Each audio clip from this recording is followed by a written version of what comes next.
안녕하십니까. 신의균의 국방TV 시큐리티 뉴스입니다. 자, 오늘도 아주 중요한 안보 소식 그리고 우크라이나 상황 같이 보도록 하겠습니다.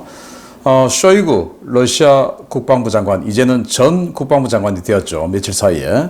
이 쇼이구가 10년여 동안 이 국방부 장관을 하면서 완전히 최강의 권력을 누려왔었는데, 그 쇼이구를 감옥에 넣기 위한, 숙청을 하기 위한 작업이 차근차근 진행되고 있는 것 같습니다. 지금 어제까지 계속 알려드렸습니다만은 오늘 또 새로운 소식이 나왔어요. 원래 이 최측근이라고 하면 예산, 인사 이거 아니겠습니까? 쇼이구의 최측근, 국방부 인사를 담당하던 인사국장이 체포되었습니다. 자다가 팬티 바람으로 끌려 나왔다고 합니다. 지금 쇼이구를 어떻게 압박하고 있는지, 쇼이구는 가만히 있을 것인지 알아보도록 하겠고, 자, 이런 와중에 우크라이나는 크림반도를 맹폭했는데 러시아의 이 흑해 전체를 총괄하는 이 전략 기지를 타격했습니다. 이 전략 기지 사령관도 폭사했다고 하는데 어떤 전과를 올렸는지 보겠고, 자, 우리나라 정말 큰일 났습니다. 지금 제가 어제도 우리 외교 장관이 중국 가서 아련하러 갔다, 굽신거리를 갔다 라는 말씀을 드렸는데, 미국에서 또 충격적인 주장들 그리고 지표들이 나오고 있습니다. 큰일 났습니다. 보겠습니다. 한국 정부가 중국과의 관계 개선에만 몰두하고 있는 가운데 미국에서 나쁜 소식들이 계속 날아오고 있습니다. 지난 대선에서 경합주로 분류됐던 곳에서 모두 조 바이든 대통령을 앞서는 것으로 나타난 도널드 트럼프 전 대통령이 한국을 성토하고 나섰습니다.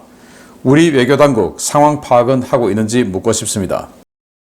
오는 11월 대선에서 바이든 대통령과 맞붙는 트럼프 전 대통령이 대선 승리를 결정할 주요 경합주에서 바이든 대통령을 압도하며 가파른 지지율 상승세를 보이고 있다고 뉴욕타임스가 현지 시각 5월 13일 보도했습니다. 뉴욕타임스가 경합주로 분류한 지역은 애리조나, 조지아, 미시간, 네바다, 펜실베니아, 위스콘신 등 6개 주였는데요. 트럼프 전 대통령은 위스콘신을 제외한 대부분 주에서 오차 범위 밖 우위를 보이고 있습니다. 미국 언론은 이 같은 현상이 바이든 대통령의 경제 정책 실패에 따른 비판 여론이 높아지고 있다는 것에 따른 것이라고 분석하고 있는데요. 실제로 파이낸셜 타임즈의 5월 12일자 보도에 따르면 미국인의 58%가 바이든 대통령이 경제를 망치고 있다고 응답했습니다. 해당 여론조사에서 응답자의 43%는 트럼프를 더 신뢰한다고 답했는데요. 이는 35%를 보인 바이든 대통령을 오차 범위 밖에서 앞서는 것입니다. 이런 상황에서 트럼프 전 대통령은 뉴저지주 선거 유세 중 한국에 대해 작심 성토하고 나섰습니다. 그는 동맹들은 언제나 미국으로부터 이득을 취한다, 한국은 4만 2천여 명의 미군에 사실상 거의 돈을 내지 않는다 라고 비난했습니다. 트럼프 전 대통령은 또 한국은 미국의 조선 산업과 컴퓨터 산업 그리고 많은 산업을 가져갔다, 그들은 방위비를 낼 수 있을 만큼 많은 돈을 버는 나라라며 한국의 안보 무임승차를 비난했습니다. 실제로 트럼프 캠프 측에서는 주한미군 철수에 대한 이야기가 계속해서 흘러나오고 있는데요. 최근 일본 니케이 신문과 인터뷰한 허버트 맥메스터 전 백악관 국가안보보좌관도 트럼프 전 대통령이 재선에 성공하면 일본과 대만을 지킬 것이라고 밝히면서 한국은 뺐습니다. 이 같은 기류는 트럼프 전 대통령이 백악관으로 돌아갈 경우 한미동맹이 근간부터 흔들릴 수 있다는 것을 의미하는데요. 이런 상황에서도 다른 나라들의 트럼프 줄서기를 어리석다 비판하며 중국만 쳐다보는 우리 외교안보당국, 이제 우리 국민들이 나서서 끌어내려야 하는 것이 아닌지 모르겠습니다. 네, 정말 이 트럼프 전 대통령이 다시 대통령으로 복귀하면 우리나라 좀 큰일 나겠습니다. 4만 2천 명이라고 자꾸 착각을 하는 것 같은데 28,500명이에요, 주한미군. 그래서 28,500명이 있는데 4만 2천 명이라고 하면서 그 돈을 안 내고 있다. 우리가 지금 한 1조 원 정도 내고 있으니까 지난 트럼프 1기 때 5조 원 내라 그랬었죠. 그래서 이 참모들하고 충돌도 하고 했었는데, 그러면서 한국은 우리 산업을 많이 뺏어갔다, 그들 돈 많은데 왜 돈 안 내냐, 이런 주장을 하고 있다는 거예요. 그러면 트럼프 후보가 대통령이 될 가능성이 높으냐? 아주 높아졌어요.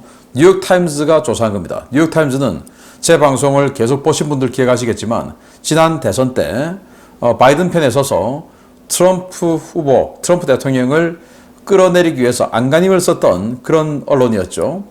그런 뉴욕타임즈가 조사한 이 6개 주, 이 6개 주가 바로 지난 대통령 선거 때 부정선거 시비가 있었던 바로 그 주들이죠. 그 중에서 위스콘신 45대 47로 바이든 대통령이 앞서요. 2%니까 오차범위 아니죠. 여기는 계속 또 엎치락뒤치락 하고 있어요. 그리고 펜실베니아, 여기는 44대 47로 트럼프 전 대통령이 앞서요. 그리고 애리조나, 미시간, 조지아, 네바다, 여기는 압도적으로 앞서요. 특히 조지아 같은 경우는 39대 49, 네바다는 38대 50, 완전 게임 끝이죠. 그래서 이 경합주들을 누가 가져가냐 여기에 따라서 당락이 결정되는데, 그래서 지난 선거 때는 전부 바이든 대통령이 가져갔던 이 6개의 주를 이런 식으로 지금 트럼프 전 대통령이 앞서가고 있다. 사실은 게임 끝난 거죠. 자, 그런데 이런 트럼프 대통령의 복귀를 누구나 예상하기 때문에 영국이다, 일본이다, 많은 나라들이 여기 트럼프 캠프에 가서 직접 만나든지 해서 이 유력자를 보내죠. 전 총리, 현 대통령, 현 총리 이런 사람들 보내서 계속 만나서 대통령 되시면 우리하고 이런 식으로 합시다 하고 비전을 공유하고 먼저 또 후원하겠다. 우리 교포들 이렇게 해서 하겠다라는 좋은 말도 하고 덕담도 하고 하는 거죠. 사실 그런 거 아닙니까? 그걸 우리 외교부는 뭐라고 했습니까? 어리석다. 지금 대통령은 바이든이다. 이런 바보 같은 소리를 했어요. 거기서 연봉 1억씩 받고 뭐하러 앉아있는지 모르겠습니다. 그 공무원들. 기가 차는 자들 아닙니까? 미리 가서 해야죠. 박근혜 전 대통령이라도 모시고 나와서 제발 좀 한번 다녀와 주세요. 라고 해야죠. 그런데 그걸 어리석다라고 비난하는 자들이 있는데요. 자, 이런 와중에 허버트 맥메스터, 이 사람은 트럼프 시대 때 백악관 국가안보보좌관이었는데 트럼프 전 대통령과 사이가 안 좋아서 경질됐습니다. 이 사람마저도 이렇게 인터뷰를 했습니다. 니케이와 이런 인터뷰를 했어요. US will defend Japan, Taiwan if Trump win election. 그러니까 트럼프가 선거에서 이기면, 만약에 선거에서 이기면 미국은 일본과 대만을 지켜줄 것이다 라고 이야기했는데 한국은 없어요. 이 말은 뭐냐? 트럼프와 사이가 안 좋았던 사람들마저도 이런 이야기를 한다는 것은 공화당의 전체적인 기류다 이겁니다. 자, 이런 상황에서 우리 대한민국이 지금도 중국만 쳐다보고, 미국이 6.25 때 정말 건국한 지 며칠 되지도 않은 그런 대한민국을 지켜주기 위해서 얼마나 많은 희생을 했습니까? 33,686명이 한국전쟁에서 죽었어요. 미군이. 그리고 92,134명이 부상당했어요. 그리고 3,737명이 실종했어요. 실종됐다는 것은 죽었다라는 것과 거의 비슷하죠. 그리고 포로가 4,439명. 이런 식으로 큰 희생을 해서 지켜줬더니 허구한 날 반미하고 이러고 있더라. 그러면서 김준형이라고 문재인 시대 때 국립외교원장 했던 사람이 있어요. 차관급이죠. 이 사람이 이번에 조국당에서 비례대표 6번 해서 지금 국회의원 되었습니다. 이 사람이 뭐라고 했냐? 비뚤어진 외교정책을 바로잡겠다. 이 사람이 국립외교원장 할 때 완전히 친중했어요. 반미했어요. 이런 사람이 지금 이 비뚤어진 외교정책 바로잡겠다라고 하면서 자기 아들, 딸이 3명이 있는데 전부 미국 국적을 또 갖고 있어요. 한국 국적 포기하고. 정말 추악한 자들이죠. 자, 이런 상황인데 만약에 정권이 바뀐다. 어떻게 되겠습니까? 주한미군 철수한다. 이러면 아유 감사합니다. 안녕히 가세요. 하지 않겠습니까? 필리핀이 미군 철수한다고 그랬을 때 감사합니다. 안녕히 가세요 하고 어떻게 됐습니까? 지금 저런 나라가 되어버렸습니다. 우리 대한민국 안녕할 수 있을까요? 정말 우리라도 정신 똑바로 차리고 지금 있는 이런 희한한 자들이 외교정책 좌우하고 있는 거 쫓아내야 되지 않을까라고 생각합니다. 대한민국 지키기 위해서요. 두 번째입니다. 오늘부터 러시아 새 국방장관 안드레이 벨로소프의 임기가 시작됩니다. 5월 12일 전격 해임된 세르게이 쇼이구 국방장관이 한직으로 쫓겨난 가운데 군부 내 쇼이구 인사들에 대한 대대적인 숙청이 시작된 것 같습니다. 러시아군 최고의 장성이 한밤중에 잠옷차림으로 끌려나가는 초유의 사건이 발생했습니다. 러시아 연방수사위원회 산하의 최고군사수사부가 현지 시각 5월 13일 심야에 국방부 인사국장 자택에서 체포 및 압수수색 작전을 실시했으며 이 과정에서 인사국장 유리 쿠즈네초프 중장이 체포, 구금됐다고 타스 통신이 현지 시각 5월 14일 보도했습니다. 최고군사수사부는 쿠즈네초프 중장이 중범죄 혐의로 조사를 받아왔으며 13일 그의 국방부 사무실과 자택을 대상으로 압수수색 영장이 집행됐다고 밝혔습니다. 쿠즈네초프 중장은 세르게이 쇼이구 전 장관의 최측근 그룹 중 한 명으로 군 인사를 총괄하는 인사국장으로 지난해 발령받았는데요. 인사국장을 맡기 전에는 무려 13년간 소장 신분으로 군 내 방첩 업무를 총괄하는 총참모부 제8국장을 맡아 반대파 숙청의 선봉에 서왔던 인물입니다. 이번 체포작전은 최고군사수사부와 연방보안국, 방첩국의 합동작전으로 실시됐는데요. 수사당국은 모스크바 법원에 쿠즈네초프 중장에 대한 구속영장을 신청하고 이르면 15일 영장 심사를 받을 예정입니다. 쿠즈네초프 중장이 체포된 그날 저녁 현재 구금 상태에서 조사를 받고 있는 국방부 재정 담당 차관인 루슬란 찰리코프와 군사기술 담당 차관 알렉세이 크리보르츠코 역시 피의자 신분으로 전환돼 보직 해임됐고 구속영장이 청구되었습니다. 하루 만에 속전속결로 이루어진 이번 숙청은 국방부 내에 남아있는 쇼이구 파벌에 대한 정리 수순으로 쇼이구의 수족을 자르는 작업으로 풀이되는데요. 10년 넘게 러시아 군부를 틀어지고 절대적인 권력을 휘둘러왔던 쇼이구 파벌, 정말 이렇게 쉽게 당하고만 있을지 모르겠습니다. 네, 정말 전격적으로 쇼이구 전 장관에 대한 이 쪼기가 시작되고 있는 것 같습니다. 자, 이 타스 통신에서 보도를 했습니다. 국방부 인사국장이 잡혀갔다라는 보도를 했는데 타스가 국영 아닙니까? 왜 이런 보도를 하나? 그건 쇼이구를 처단하기 위해서 자, 인사국장이 잡혀갔다? 그러면 인사국장 오른팔인데 자, 인사 분야에 많은 비리가 있었나 보다. 이런 식으로 느끼게끔 만드는 작업에 들어가는 것이다 라고 볼 수 있죠. 그래서 이 사람이에요. 이 사람은 13년간 국방부에서 방첩 업무를 했어요. 우리로 따지면 합참 기무대장을 했다라는 거겠죠. 별 하나 달고. 그리고 작년 가을에 국방부 인사국장이 됐는데 작년 가을에 바로 이 바그너 그룹의 반란이 있었죠. 그래서 바그너 그룹 반란 이후에 인사국장이 되어서 반대파 바그너와 관계 있는 자들 처단하는 그런 선봉을 또 맡아왔던 겁니다. 이 사람을 지금 자고 있는 사람을 팬티바람으로 체포해갔다. 자, 그러면 여기가 다냐? 이렇죠. 계속 제가 알려드렸는데 이바노프 국방부의 자산을 관리하는 사람이에요. 그리고 찰리코프 다 차관들입니다. 여기는 국방부의 예산, 돈을 관리하는 사람이에요. 그리고 여기 크리브로츠포 이 차관은 국방부의 기술을 담당하는 사람이에요. 자산, 예산, 인사 완전히 핵심 측근들 아닙니까? 전부 다 잡아간다. 자, 그러면 이 쇼이구가 이대로 숙청될 것이냐? 숙청되어서 그동안 이 쇼이구 장관의 별장들 제가 사진으로도 몇 번 보여드렸던 적이 있는데 어마어마하죠.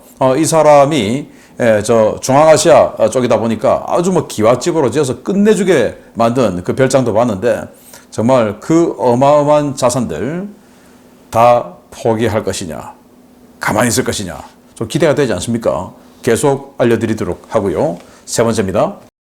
하르키우 전선에서 고전하고 있는 우크라이나가 크림반도 지역에서 대규모 미사일 공격을 감행했다는 소식입니다. 최근 영국과 프랑스가 대량으로 추가 공급한 미사일을 사용해 러시아의 전략기지를 초토화시켰다는 소식입니다.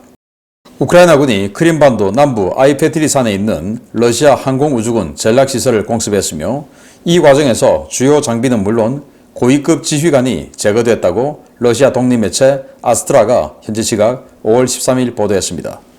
공습은 현지 시각으로 5월 13일 오전 6시경 실시됐는데요. 임무에 투입된 전력은 우크라이나 공군의 수호-24M 공격기 3대로 이들은 전투기 엄호를 받으며 헤르손 상공에 진입해 6발의 스톰 섀도우와 스칼프 공대지 순항미사일을 발사했습니다. 해당 미사일들은 약 270km 거리를 날아가는 동안 러시아군의 요격을 전혀 받지 않았는데요. 미사일 발사 약 20여 분 후 크림반도 세바스토폴에서 남쪽으로 약 40km 떨어진 아이페트리산 정상의 러시아군 기지에서 대폭발이 일어났습니다. 크림반도에서 활동하는 파르티잔 조직 윈드 오브 크리미아에 따르면 피약 좌표는 제2차 세계대전 당시 얄타 회담이 있었던 유명 관광지 인근의 아이페트리산 정상으로 이곳에는 2014년 크림반도 병합 이후 들어온 러시아군 제85683 부대가 주둔하고 있습니다. 해당 부대는 러시아 항공우주군 제3무선통신연대로 기상관측기지로 위장한 장거리 방공 레이더와 위성통신센터가 입주해 있는 것으로 전해졌는데요. 윈드 오브 크리미아는 크림 행정청 비상사태부 관계자를 인용해 해당 공습으로 위장 레이더가 모두 파괴되고 기지사령관 알렉산드르 쿨라코프 대령과 참모부가 폭사했다고 전했습니다. 러시아 오신트 소식통들은 이번 공습에 사용된 미사일이 크림반도의 핵심 방공 거점이었던 예프파토리아와 세바스토폴 등 주요 도시 상공을 아무런 제지도 받지 않고 통과했다는 사실에 분통을 터뜨리고 있는데요. 크림반도의 러시아 방공부대들 왜 날마다 이렇게 기량 차이가 심한지 모르겠습니다. 네, 산 정상에 있는 기지예요. 딱 봐도 아주 중요하게 생긴 통신기지죠. 이 레이더가 들어있는 돔이 이렇게 지금 많이 있습니다. 여기를 향해서 소이-24 공격기가 스톰 섀도우 미사일 2발씩을 쏜 거예요. 세대가 6발이 날아갔는데 그 6발을 하나도 요격하지 못했다. 아무런 요격 자격이 없었다. 참 희한하죠.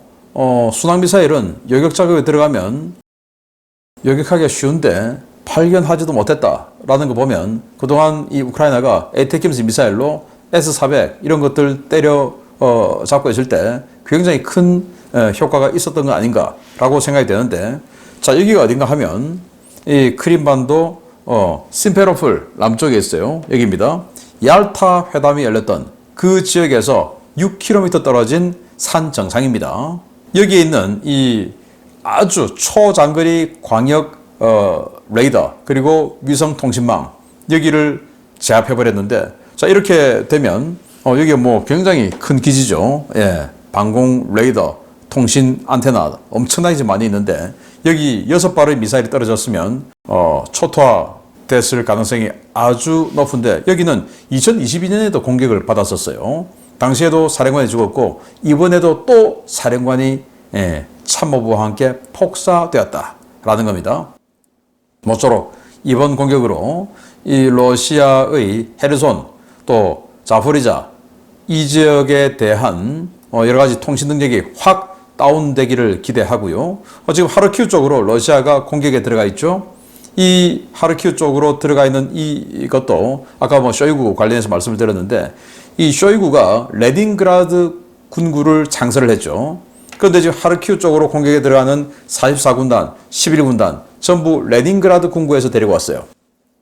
만약 쇼이구가 쿠데타를 한다면 레닌그라드 군구, 자기가 창설한 그 부대를 가져와서 때릴 수도 있다, 할 수 있다라는 계산을 해서 그 레닌그라드 군구 병력을 빼서 우크라이나로 보내버려서 쿠데타에 참가할 수 없도록 쇼이구의 힘을 빼버린 것이다 라는 분석도 지금 SNS에서는 돌고 있는데, 이번 이 공격도 그 하르키우 쪽에서 들어오는 이 러시아의 공격을 완전히 반대죠. 여기는 크림을 때리면서 이 러시아의 예봉을 무너뜨리는, 하르키우 쪽의 그 예봉을 무너뜨리는 이런 양동 작전이 아닌가라는 생각이 드는데, 아무튼 효과를 크게 보기를 기대해 보겠습니다.